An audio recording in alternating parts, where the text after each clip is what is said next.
Bien, amigas, amigos, buenas tardes de nuevo con ustedes en otra edición de Mente y Salud. Bienvenido a nombre de CNS Pharma. Y el programa de hoy es un programa bien interesante, porque vamos a intentar escudriñar cuál es la relación de cerebro-corazón, mente-corazón. Recuerden ustedes que la principal causa, según la Organización Mundial de la Salud, de muerte son las enfermedades cardíacas, junto con el cáncer y hoy en día junto con la depresión. Y juntas, las enfermedades cardíacas y la depresión hacen la primera causa de mortalidad. Y otra de las cosas importantes cuando estamos revisando el tema es que una de cada 3 mujeres mueren por causa cardíaca y no por problemas de cáncer de útero o mama, como pudiera pensarse que fuera la primera causa de muerte en las mujeres. Y eso lo vamos a revisar con nuestro invitado de hoy. ¿Quién es nuestro invitado de hoy? Es el doctor Gustavo Castillo, quien es especialista en cardiología, es un gran amigo, nos grabamos juntos, hemos compartido escenarios y auditorios, compartiendo conferencias. Además, Gustavo tuvo la oportunidad de formarse en Boston en cuidados de cardiología postoperatorio. Su posgrado lo hizo en la Universidad Central de Venezuela. Y ahorita, pues, es especialista en ecocardiografía. Entonces, estamos revisando este tema y te agradezco, Gustavo, en nombre de todo el público que estés aquí con nosotros. Y sé que saliste corriendo a la consulta para llegar a tiempo acá a este programa que estamos haciendo hoy. Yo no sé si exageré un poco con la introducción que hicimos, Gustavo, pero ciertamente las cardiopatías o la miocardiopatía es una primera causa de muerte en el mundo. Cuéntanos qué es una miocardiopatía, quiénes la sufren, quiénes son la población de mayor o alto riesgo. Bien. Como tú dijiste, la primera causa de muerte a nivel mundial en este momento es el envejecimiento.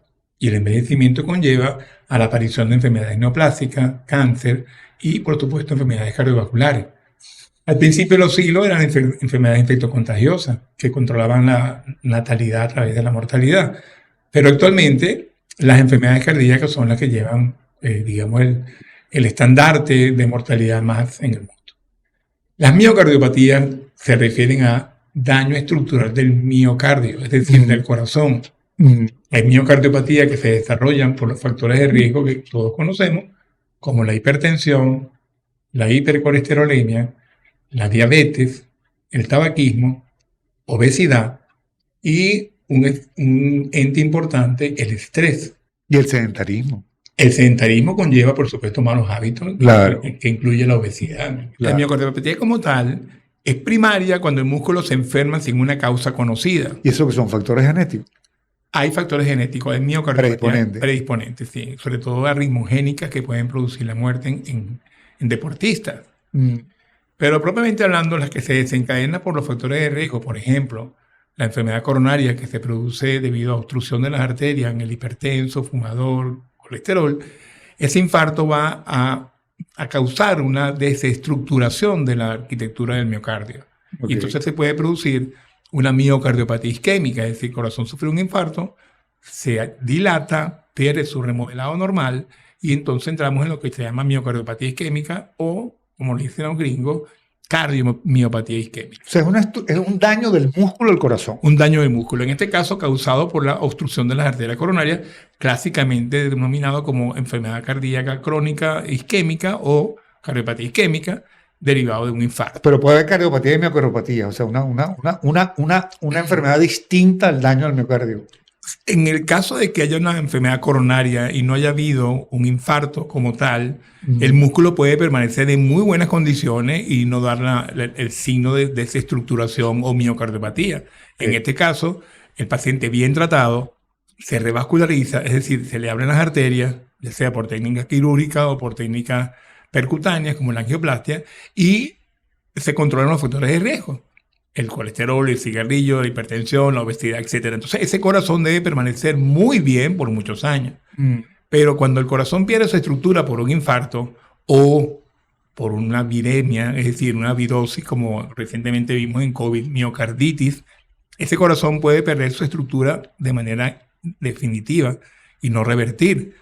Muchos jóvenes con miocardiopatía viral o miocarditis viral desarrollan insuficiencia cardíaca y terminan en trasplante cardíaco en muchos países desarrollados. Y como puede haber también miocardiopatía que poseen reversibles y pueden ser en condiciones normales del paciente. La miocarditis puede ser reversible, espontáneamente casi siempre. Los medicamentos antiinflamatorios ayudan, pero definitivamente es como un toque de suerte cuando que el paciente tiene una miocardiopatía viral y regresa. Sí los hay, por supuesto, pero la esperanza no es tan grande así cuando están bien complicados. Otras causas de miocardiopatía, las valvulares. Antiguamente en Venezuela había, o hay todavía, una entidad que se llama fiebre reumática. Esta fiebre reumática, desde que comienza en el proceso juvenil, 17, 18, 20 años, hubo un estudio, digamos, de vida del paciente con carditis reumática y se observaban las complicaciones que se sucedían en los años, sobre todo en la época de los 70, 80, que no había procedimientos quirúrgicos para reparar la válvula. Entonces, esta carditis reumática se traducía después en insuficiencia cardíaca o miocardiopatía reumática y el final era muy terrible, ¿no? Así como esa, hay otras miocardiopatías extrañas. Hay una que se llama no compactada, que ocupa el 0,3% de las miocardiopatías, pero es sumamente rara y muy mala. Terminan también en trasplante cardíaco.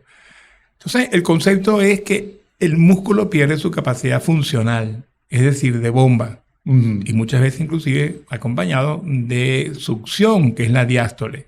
Entonces, en este estatus de disfunción sistólica y diastólica, se traduce en el paciente que tiene insuficiencia cardíaca manifestada por dificultad respiratoria para el ejercicio, edema, miembros inferiores, incapacidad funcional que viene progresando en los meses. Algunos pacientes dicen que tienen como 3, 4 meses y no sentían antes nada. Y son hallazgos a veces muy tardíos. Ahora, ¿quiénes son la edad etaria o el grupo etario de mayor riesgo? Y es la mujer realmente de mayor riesgo para sufrir una enfermedad cardiovascular o una miocardiopatía. Digamos que la mujer igual al hombre después de la menopausia, en donde en el caso de la enfermedad coronaria, la mujer tiende a tener un estatus inflamatorio de las arterias, del endotelio, que es la parte interna de las arterias. Eso por falta de las hormonas del Sí, estrógeno, se cree que es debido a eso. También la mujer se hace más sedentaria, aumenta más de peso, y la diabetes en la mujer de esa edad perimenopáusica es mucho más complicada. No obstante, como los grandes estudios involucran casi siempre más hombres, se desconoce, digamos, la estadística exacta de compartimiento entre hombre y mujer para las enfermedades. Los estudios metaanálisis que evalúan muchos cientos de presentaciones previas, siempre ubican un 56% de masculino, un 46% de femenino. Aunque tratan de igualarlo, pues siempre el hombre es el que tiende a aparecer más en estos resultados. Y tú dijiste al principio que el envejecimiento era la causa. Sí. O sea, con el envejecimiento se aparecen más las enfermedades cardiovasculares. Estamos envejeciendo, definitivamente estamos envejeciendo.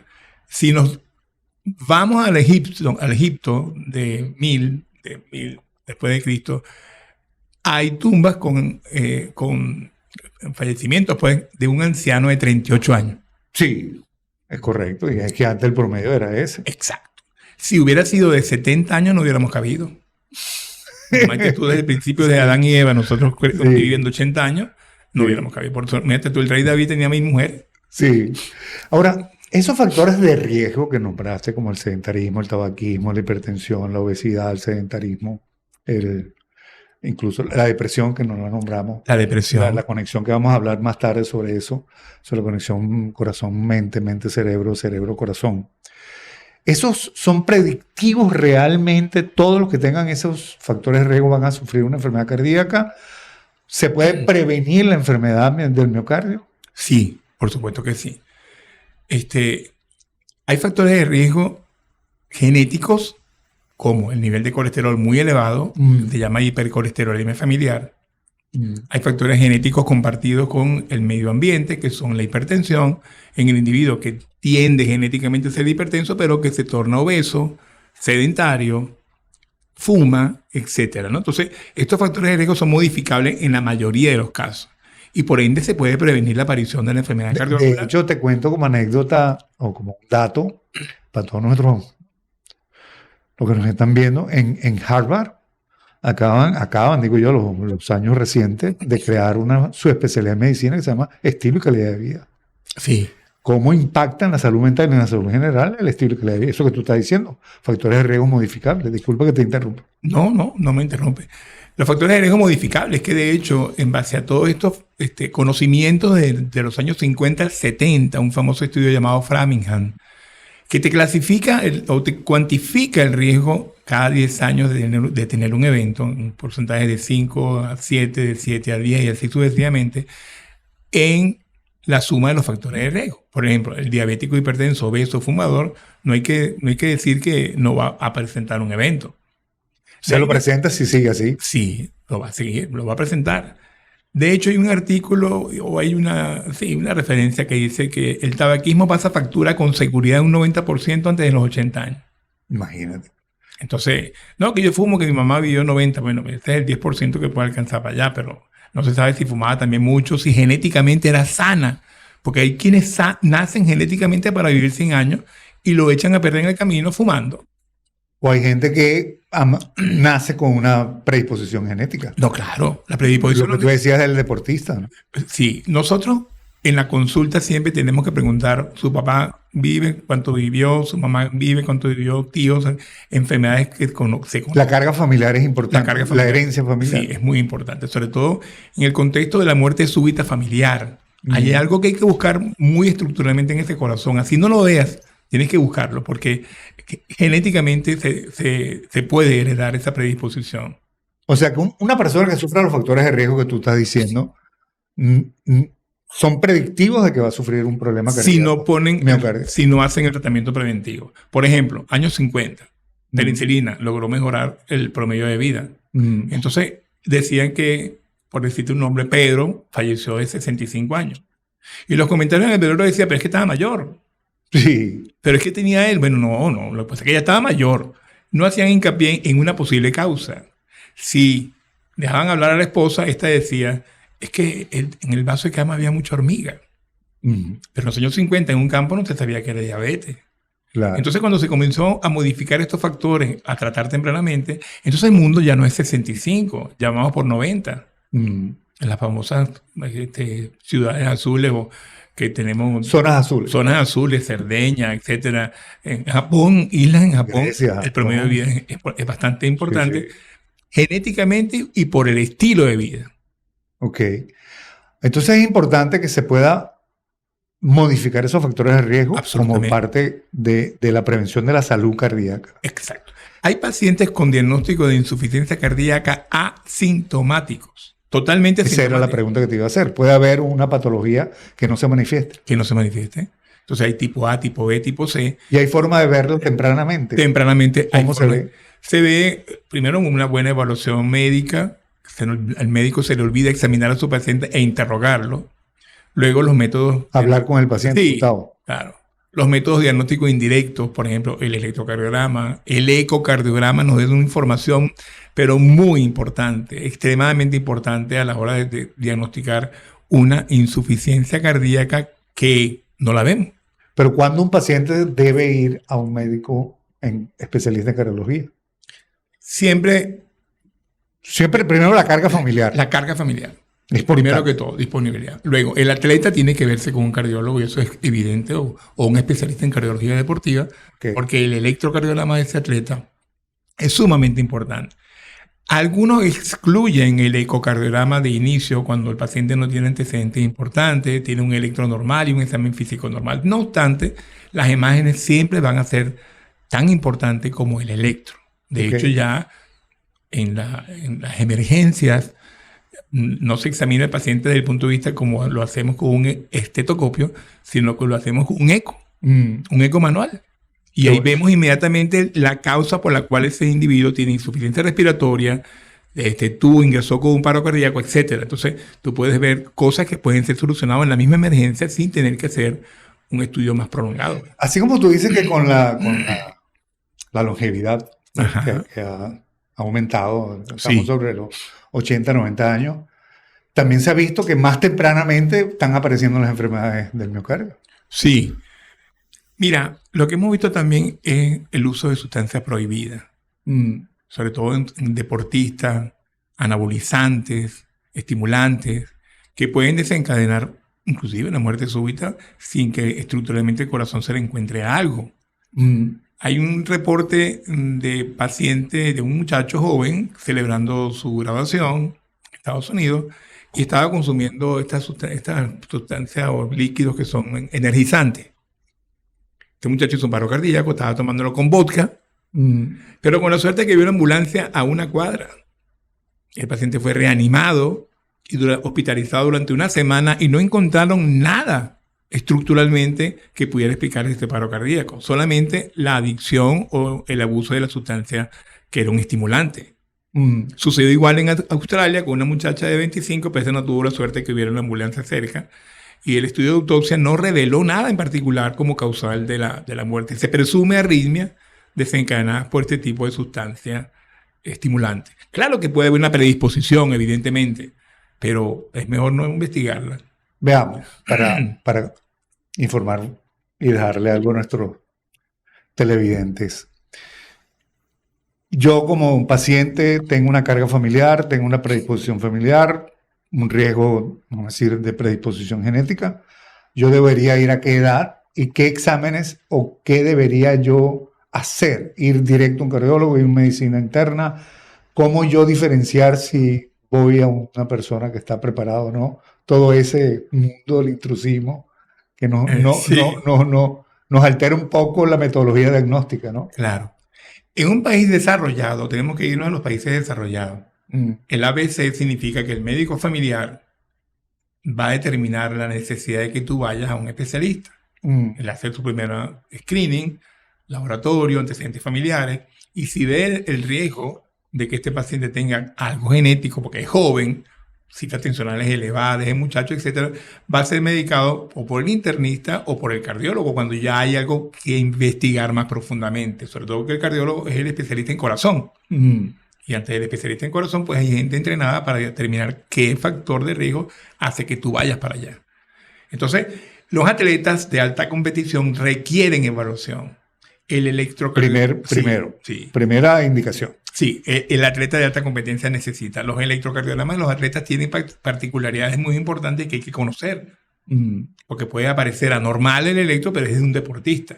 El ecocardiograma del atleta también es diferente. Corazones grandes, pero corazones que no son rígidos, son corazones complacientes. Entonces, la bomba cardíaca del atleta expulsa más por minuto que una persona que tenga un corazón más pequeño. Muy bien. Los otros son generalmente, el hombre es más frecuente en edades tempranas, todo el tabaquismo o el antecedente familiar. O sea, a partir de los 35, 40 años, un individuo que tiene antecedentes familiares es importante su evaluación o la presencia de síntomas. El individuo puede tener algunos síntomas que son, algunos lo consideran no importantes, pero que a la vez hacen ver la necesidad de una evaluación, conseguir algo oculto muchas veces. O sea que lo importante es ir aunque uno no tenga los síntomas, ir a buscar ayuda. Una evaluación. Ante el antecedente familiar significativo, sí. Y, por supuesto, el individuo es de alta competencia, pero fuma, el individuo practica deporte, sube cerro, esto está como el orden del día, subir cerro, pero es que subir cerro requiere su preparación claro. Y sus cuidados, porque el corazón va disparado a una frecuencia cardíaca que puede ser letal. Claro. Ahora, un paciente, una persona, Gustavo, que tenga todos estos, vamos a decir, factores y causas predictivos de una enfermedad miocárdica, si él para y mejora su estilo de calidad de vida, disminuye el factor de riesgo, desaparece el riesgo, se cura o sigue con la posibilidad de sufrir una enfermedad. Claro, si no hay estigma de la enfermedad y cambia radicalmente su factor. ¿Qué quiere decir tú, estigma? Estigma, que ya haya un daño. Okay. Por ejemplo, se haya hecho un estudio no invasivo de las arterias del cuello y observe que hay placas, es decir, hay ateroma o lo que se denomina depósitos de colesterol ya en las arterias del cuello. Eso es un buen indicativo de que algo está pasando anormal, así tenga 40 años y se sienta muy bien. Pero todas las guías de tratamiento comienzan por cambiar el estilo de vida. Con eso ya tú reduces el riesgo de manera muy significativa. Luego, tratar las comorbilidades, no solamente el fumar el cigarro, sino la obesidad, hipertensión, colesterol, los niveles de glicemia, etcétera, con tratamientos que están plenamente identificados. Cuando yo te decía que el promedio de vida de 65 años en los años 50, 60 se consideraba como muy bueno, no habían las moléculas que tenemos ahorita. Por ejemplo, las satanizadas estatinas, que todo el mundo la está satanizando, cambiaron el siglo XX, aparte de la penicilina. ¿Por qué? Porque la estatina es una medicación que va directamente a evitar la obstrucción, y si la tienes, a que no progrese, y si está estable, a que no se inflame, porque la causa de la enfermedad es inflamatoria. Todo evento en este momento, tanto la depresión como algunos otros factores de riesgo, son inflamatorios de las arterias, lo que es una vasculitis. Esa vasculitis puede complicarse por un trombo, y el trombo es la causa de la obstrucción de la arteria en el momento agudo, sea cerebral o sea cardíaco. ¿Y esa vasculitis se puede diagnosticar precozmente o tempranamente? Hay los factores de riesgo que tú puedes hacer. Hay estudios no invasivos que te dicen, sí, usted lamentablemente tiene algún daño vascular porque la reactividad vascular ha cambiado, usted no se vasodilata bien a estímulos, etcétera. Pero una evaluación integral incluye, valga la redundancia, el laboratorio, las pruebas que se hacen de rutina, el electro, el ecocardiograma, las pruebas de esfuerzo, que son bien indicadas en pacientes con cierta predisposición, y, por supuesto, la clínica. La clínica es muy importante. Ahora, una vez hecho el diagnóstico, tenemos un problema, obviamente va a depender el pronóstico del tipo de cardiopatía o miocardiopatía que sufre ese paciente. Sí. Pero hoy en día, vamos a decir, esa terapia distinta a los años 50, 60, como tú acabas de decir, las estatinas, que han cambiado el siglo, como tú dices. El siglo XX, el siglo XXI, las glifosinas, que son otro tipo de moléculas. Hoy en día hay muchos recursos que no teníamos antes, por lo tanto el pronóstico es mejor en cada paciente. Absolutamente. Antiguamente podíamos... Pero queda siempre lo temprano, mientras más temprano mejor. Claro. Okay. Miocardiopatía ya significa estás entrando tarde. Okay. Porque ya el músculo perdió su estructura. Okay. Entonces, por ejemplo, en la enfermedad coronaria con infarto, la miocardiopatía isquémica es la pérdida estructural del corazón que requiere la intervención médica y técnicamente destapar la tubería cuando se puede hacer. Y hay que hacerlo porque la causa de la enfermedad es obstructiva de las arterias. Es decir, hay una causa-efecto. Y hay miocardiopatías muy avanzadas que se han beneficiado de cirugía. Y aunque los estudios preliminares decían que había que screenirlo, es decir, hacer un screening muy estricto, nosotros lo llamamos binario, de si tenía posibilidad o no de revascularizarse, es decir, de operarse. Y entonces dejaban mucho por fuera, porque los screenings eran terribles, ¿sí o no? Y resulta que muchos no tenían una capacidad de recuperarse después de la cirugía o de sobrevida, independientemente que el músculo mantuviera su estatus, entre comillas, anormal. Porque el problema es circulatorio. En el caso de la miocardiopatía isquémica, hay miocardiopatía chagásica. El Chagas fue la primera causa de miocardiopatía en Venezuela y en el sur de América. Y los tratamientos eran verdaderamente difíciles porque no había las moléculas que tenemos ahora para esa insuficiencia cardíaca y el paciente siempre llegaba tarde. Entonces la primera causa de muerte eran arritmias y, valga la redundancia, la misma insuficiencia cardíaca. Entonces tú podías predecir una tabla experimental, una tabla humana, decir, mire, a este señor no le queda mucho.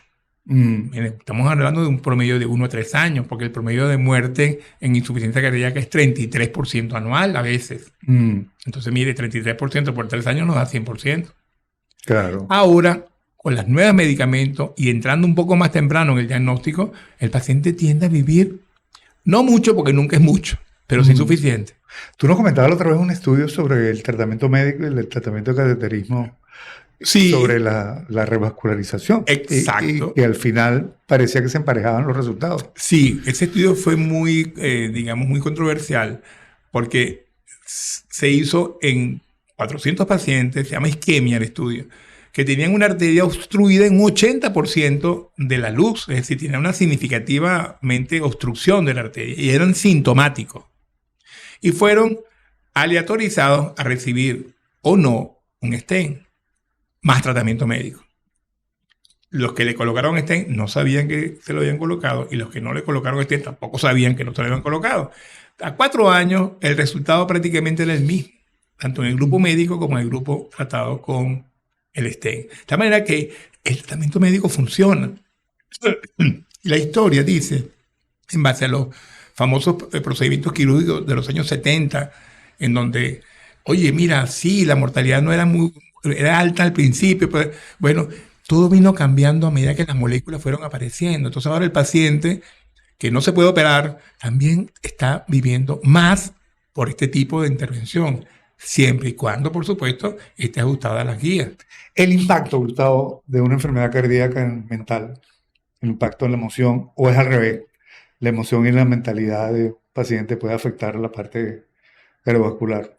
Bueno, si entramos en la materia... Porque, claro, porque quiero ir llevándote ya, porque se nos ha ido el tiempo, es que es tan apasionante. Sí. Además que tú lo estás exponiendo de la manera que yo prácticamente estoy aprendiendo contigo y actualizándome como médico, ¿no? Pero es apasionante el tema. Claro. Este tema que tú estás nombrando, estrés y corazón. Que no lo hemos tocado. No lo hemos tocado, pero estamos entrando, ¿no? Sí. Sí. ¿Quién es primero? Habría que hablar con Noé si fue el huevo o la gallina. Pero yo creo que fue la gallina. En el contexto del primer evento cardíaco asociado a estrés, que fue en 1984-1990, en Hiroshima, Japón, un médico que no era cardiólogo, era internista, pero muy investigador, encontró una señora de 66 años con un infarto clásico. El electro, el dolor. Sintomáticamente hablando. Sintomáticamente hablando, y el electro era un infarto. Es llevada a la sala de cateterismo y la sorpresa fue que las arterias estaban totalmente normales. Sin embargo, el corazón había adoptado una anormalidad estructural, puesto que se había hecho como un balonamiento. El corazón se expandía en la porción apical o la punta del corazón y parecía lo que ellos denominaron entonces una trampa de capturar pulpo. El Takotsubo. El Takotsubo, que es una vasija de capturar. Igualita. Se hizo famoso, sin embargo creían que era netamente japonés la patología. En el 90, sin embargo, presentaron varios casos y después se ha hecho mundial su presentación. Pero en el contexto de ese momento, la señora tenía problemas emocionales muy importantes. Y es lo que hemos venido estudiando desde entonces. ¿Cuál es la relación cerebro-corazón? ¿Dónde están esos cables inalámbricos que nos llevan a un evento cardíaco en presencia de un estrés importante? Obviamente tiene una relación la inundación de cortisol y la epinefrina y norepinefrina. Claro. La descarga y la activación del sistema simpático. Sí. Que es el enemigo número uno para el corazón, son las adrenalinas, la noradrenalina. Claro. Ahora, ¿por qué alguien se desestructura y se impone? Y hay esa descarga. Sí, el sistema simpático. Porque la emoción determina hoy en día el organismo. Claro. Nosotros tenemos muchos casos emblemáticos de un infarto de Takotsubo, o lo que se llama un infarto con arterias no obstruidas, o MINOCA, como dicen los gringos. Y los casos que hemos tenido han sido desencadenados por estrés emocional.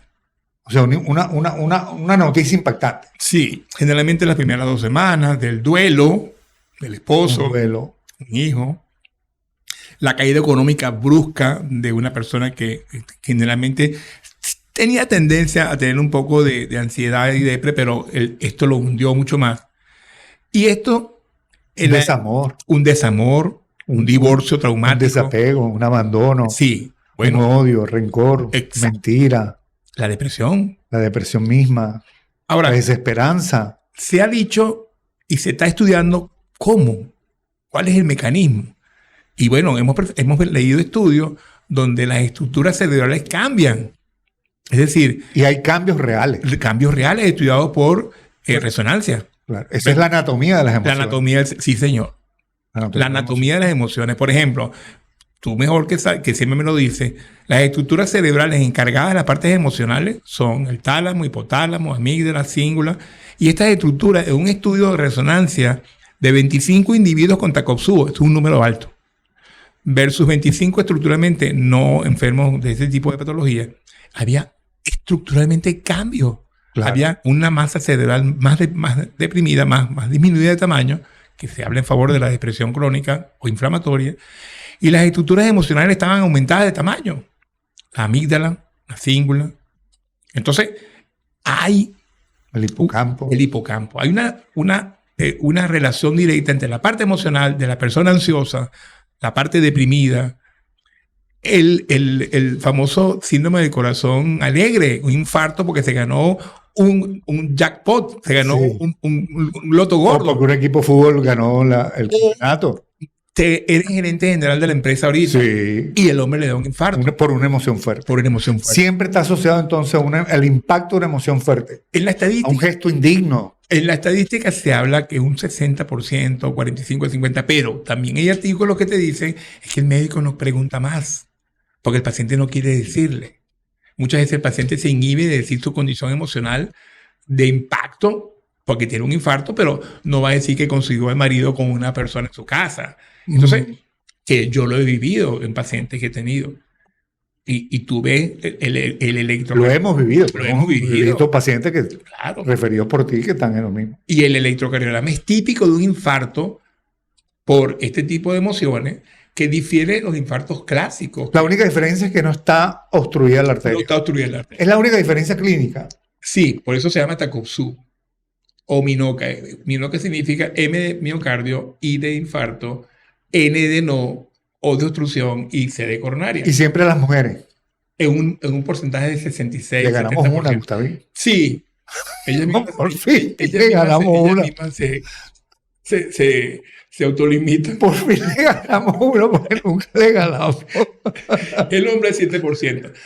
La situación es la siguiente, que es importante que en este contexto del infarto de Takotsubo, infarto sin obstrucción arterial coronaria, que en un principio se consideraba una entidad benigna. ¿Por qué? Porque los cambios revertían muy rápidamente. Eso es lo que llamaba la atención, que un trastorno de balonamiento, el corazón tenía la forma de un balón y volvía a su estatus estructuralmente normal. Y siempre es lo mismo, la disquinesia apical transitoria. Sí, pero no siempre es apical. Casi siempre es, o un mayor porcentaje, pero a veces en el medio del ventrículo o a veces en la base del ventrículo. Lo cierto es que el diagnóstico a veces pasa desapercibido porque consideran que puede ser un verdadero infarto por obstrucción o no piensan en el Minoka. Pero bueno, como te dije, revertían la gran proporción de los pacientes y no teníamos un seguimiento clásico porque es una entidad nueva. Pero resulta que tiene un porcentaje de repetirse y la mortalidad no es diferente a un infarto común y corriente por causa obstructiva. O sea que no es tan benigno como se esperaba. No es tan benigno. O sea que hay que cuidarse. Sí, 6 a 7% de recidiva y algunos quedan en insuficiencia cardíaca y la recidiva a veces es grave. Entonces, estamos tratando primero de identificar la razón cerebro-corazón para incluir el tratamiento adecuado en el momento del ingreso. Por fin están entonces incluyendo la parte de la neurociencia, la parte cardíaca. Es que tiene que producirse. Bueno. Y a largo plazo, fíjate que te nombraron un artículo que revisé, la meditación que tú haces. Trascendental, el mindfulness, la atención plena. Es impresionante. El artículo dice que este paciente debe ir al tratamiento psiquiátrico. Que ataca el sistema bajo. Exacto.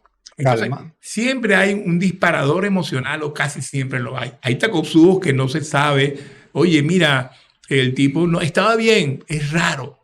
La noticia de una enfermedad maligna puede inducir un Takotsubo. Un evento cerebrovascular, un infarto cerebral, un accidente cerebral hemorrágico, puede causar... O sea, que no es solamente el estrés emocional, un estrés físico puede causar. Estrés físico también. O sea, que el cardiólogo tiene que interrogar, Gustavo, y hablar con el paciente. No se habla. Absolutamente. Los médicos dejaron de... El médico, yo le digo a mis pacientes a veces, él es médico, que lo va es médico. Pero doctor, no es gastroenterólogo, sí, pero es que el primero es médico. Claro. Y después es gastroenterólogo. Entonces, tienes que interrogar, tienes que hablar con el paciente, quitarle el miedo. Ayer vi una señora que viene de fuera y su impresión era que iba a tener un infarto. Y le habían hecho un procedimiento hace 20 años que se llama ablación por una arritmia. Y yo digo, mira, ¿has tenido taquicardia? Sí, he tenido taquicardia. Entonces cuando me empieza a decir que es de noche, ¿y qué frecuencia de pulso te has tocado? 110. Eso es emoción. De noche. Eso es ansiedad. Claro. Y entonces me dice que lamentablemente su esposo había sufrido un infarto y siempre andaba diciéndole a ella que iba a sufrir un infarto también. Entonces tiene un estrés traumático. Claro. Entonces, si yo lo interrogo, me voy a los exámenes, a estudios y le hago perder tiempo. Claro. Interrogando bien, se puede tener una buena expectativa de qué está sucediendo. O sea, descartar un evento emocional o un evento traumático o por estrés. Importantísimo. Porque el corazón está bajo estrés. Es el más delicado, diría. Claro. Y fíjate lo que tú nombraste. Porque los cambios, perdón, Gustavo, los cambios en el cerebro son estructurales. La anatomía de las emociones que hablábamos ahorita, el sistema límbico, el núcleo basal, todo lo que hemos hablado, cíngulo, etcétera, hipocampo, amígdala. Y una parte importante, la parte periorbitaria del lóbulo prefrontal izquierda, que es de las emociones positivas y negativas, que se puede entrenar. Con el mindfulness eso se activa. Absolutamente. Recuérdate que los estudios de resonancia funcional que te pintan y te hacen las dimensiones, las estructuras, demostraron que después de mindfulness, después de yoga, esas estructuras anormales disminuyeron de tamaño. Claro, la amígdala disminuye. La amígdala disminuye y los lóbulos prefrontales encargados de la estructura emocionalmente positiva crecen. Bueno, yo te decía que la estructura de esa anatomía de las emociones en el cerebro se modifican, pero no hay una consecuencia directa. En cambio, el corazón se modifica y hay un infarto o hay un daño miocardio. Exacto. Entonces, lo delicado que el corazón es el órgano probablemente más delicado de un impacto emocional. Sí, es más, fíjate bien, emocional y o estresante físico. Estresante físico. Porque la hemorragia cerebral es un accidente cerebral, pero el corazón se infarta. Sí. Se infarta por el denominado Takotsubo. ¿Y qué razón hubo ahí?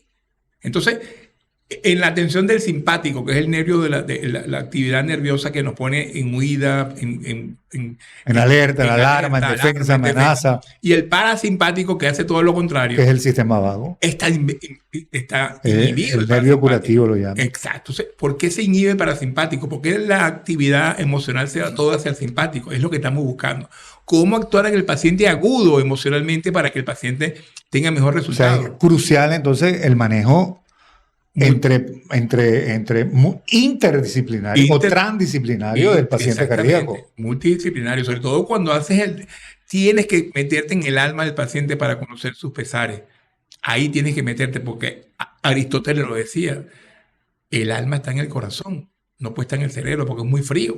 Y ya estamos hablando también del cerebro cardíaco. Exacto. Ya se habla de eso. Se habla de que tiene neuronas. Que hay neuronas en el corazón. En el corazón. Que actúan incluso y responden más rápido que el propio corazón, que el propio cerebro. Ya presienten antes que... El pálpito. El pálpito. Y que es verdad eso, que uno tiene que seguir los pálpitos del corazón. Claro. Qué verdad y la neurociencia lo está mostrando, Gustavo. Exactamente.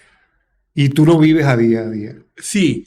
Recientemente tú me regalaste un artículo bellísimo, que es el estudio más largo sobre vida de Harvard. De la felicidad. De la felicidad. Comenzó en 1938. Sí, 85 años ahorita. Exacto. Entonces, lo presentaron cuando tenía 75 años. Imagínate tú. Y están individuos que estudiaron en la universidad, individuos que vivían en los barrios más pobres de Boston. Y se dieron cuenta que la relación interpersonal, la relación social, los vínculos, daba mucha importancia a una sobrevida mejor y sana que el individuo aislado, el individuo con malos pensamientos, el individuo, etc. Así que, como tú me dijiste en estos días, el hombre es un animal social. Sí, el cerebro. Y el afecto es el afecto del amor. El amor entendido como es. El apocalipsis que tú dices. Sí. El apocalipsis, repítemelo. El de lo que dijimos ahorita, el desamor, el desapego, desesperanza, abandono, soledad, miedo, rencor. Todo eso lleva a eventos. Todo lo contrario al afecto y al amor. Exacto. Y el deseo de morirse. Y el deseo de morirse y pues se deprime. Los tenemos. Hemos visto personas que ya después de 20 años de tratamiento me han dicho, estoy cansado ya. Sí. ¿Pero qué pasó?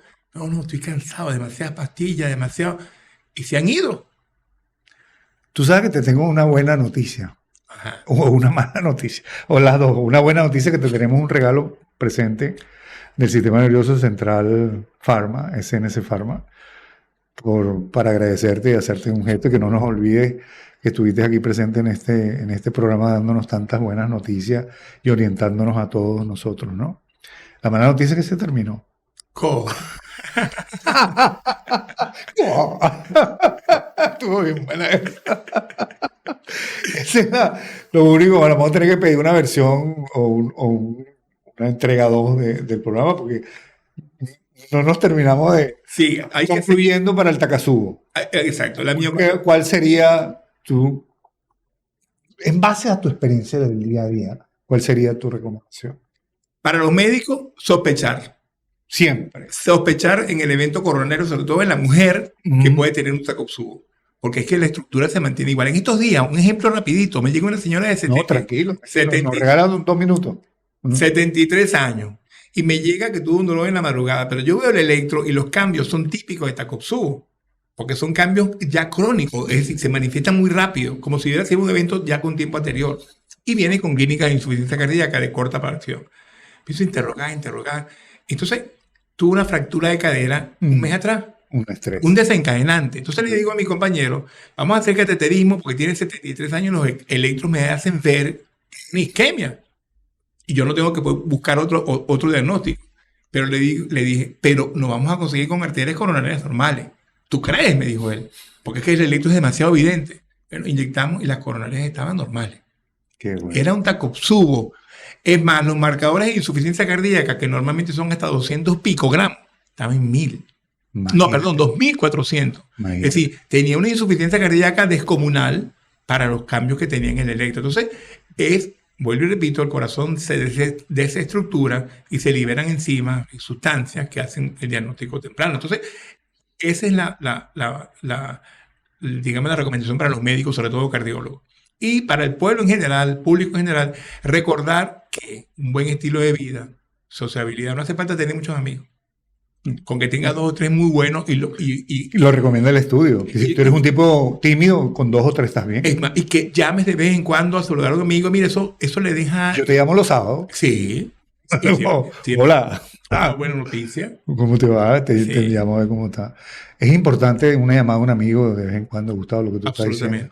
Absolutamente. Yo quiero felicitarte porque yo me acuerdo que hace unos años atrás, no sé en qué auditorio fue, porque lo hemos hecho 2 veces, creo, presentamos el tema de que estábamos en pañales todavía, no teníamos ninguna imaginación de relacionar el cerebro con el corazón y que todavía están estudios demostrando por qué el cerebro cambia y por qué se relaciona e influye tanto en el corazón en el síndrome del Takotsubo. Yo dije que tú, presentándote como especialista, que ibas a acompañarnos en el auditorio, en la conferencia, dije, es uno de los pocos médicos que habla con su paciente. Gracias. Tú hablas mucho con los pacientes. Tardas además muchísimo con los pacientes. Tú tardas más de lo normal. Yo creo que no es técnica, es académica, es humana. Y retroalimentación. Yo creo firmemente en la retroalimentación, tanto de las cosas buenas de los pacientes como sus miedos y cómo satisface tratar de solucionarle la parte emocional. Claro. Porque si la vemos como un número, salió el electro, ¿qué tengo? De la tensión alta, toma esta pastilla. Eso no es así. Claro, no es así. Eso es lo que se llama empatía y compasión. Empatía es la posibilidad de tú situarte en el puesto y en el lugar del paciente, y compasión es la convicción superior de que puedes ayudar y quieres ayudar a ese paciente. Y eso lo tienes tú. Y para terminar... Eso se desarrolla, por cierto, en un área y se ha demostrado. Ayuda, sí. Para que sepa. Y para terminar, el término de Takotsubo, criolla o inclusive académicamente hablando, es corazón roto. El síndrome del corazón partido. El síndrome del corazón partido. ¿Quién iba a imaginar que un amor real que rompe el corazón, lo rompe de verdad? Exactamente. Así que, ¿quién cura el corazón partido? ¿Ustedes o nosotros? Ambos. Ah. Ambos. La mente va de la mano. La mente va de mano del corazón. Si no, pues, mis pacientes no te medinarían contigo. Sí, es verdad. Sí. Así que, bueno, mira, en nombre de SNS Pharma, te damos este presente. Quiero que lo abras y veas qué es. Yo ni sé. Permíteme ayudarte. Ayudo acá a la cámara para que vean que lo estamos abriendo. Aquí para ti. Mira, un pequeño presente nada más. ¿A ti te gusta leer? El que regala un libro está regalando parte de sí mismo. Sí. Que a ti te gusta mucho leer. Insuficiencia cardíaca congestiva. Bueno, me imagino que debes de tener mucha información, pero aquí esto es un presente para agradecerte tu presencia aquí hoy. Nunca hay mucha información. Lo que hay es mucha información que no tenemos. Sí, ese es correcto. Sí, lo que no terminamos de leer completamente porque todos los días llega un artículo nuevo. A veces repetido, pero tienes que estar leyéndolo porque si no te quedas afuera. Y para eso que sirven las redes sociales, claro, para la información. Pero esto es insuficiencia cardíaca congestiva, la causa de muerte de la enfermedad coronaria, la hipertensiva, la diabetes, etc. Y del obeso. Y del obeso también. Estudios de obesos muertos sin conocimiento de enfermedad previa. Súbito. Imagínate. Bueno, Gustavo, muchas gracias al doctor Gustavo Castillo, médico cardiólogo, especialista en cardiología y en ecocardiograma. Hemos hablado un poco de todo, no alcanzó el tiempo, se nos pasó demasiado rápido. Hablamos de Takasubo, que nos interesaba muchísimo relacionar mente, corazón, corazón, mente, mente, cerebro. Cómo es el impacto del estrés. No solamente es un estrés emocional de una mala noticia relacionado a un desamor, a un desapego, a un desencanto, a una desesperanza, a un abandono, a una soledad, a un odio, a un rencor, todas estas emociones negativas que nos cargan neuroquímicamente, que hoy está demostrado que las emociones pueden afectar nuestro organismo y nada menos y nada más que nuestro corazón y llevarnos a la muerte. Y concluir de que por fin se demostró, y la neurociencia lo está demostrando, y la cardiología lo está demostrando, que el síndrome del corazón partido lo puede generar también un desamor, un mal amor, un Absolutamente. gesto indigno. Yo, a pesar de ver las estadísticas que dicen que en un 60%, yo creo que un más. Lo que pasa es que los médicos no preguntan qué le pasó a usted. Claro. Vamos a decirnos entusiasmamos, hacemos una investigación de eso empíricamente, no, bien formal. Sí, como Okay. Bueno, gracias, Gustavo, gracias a ustedes que han seguido este programa Mente y Salud, y será hasta la próxima. Muchas gracias.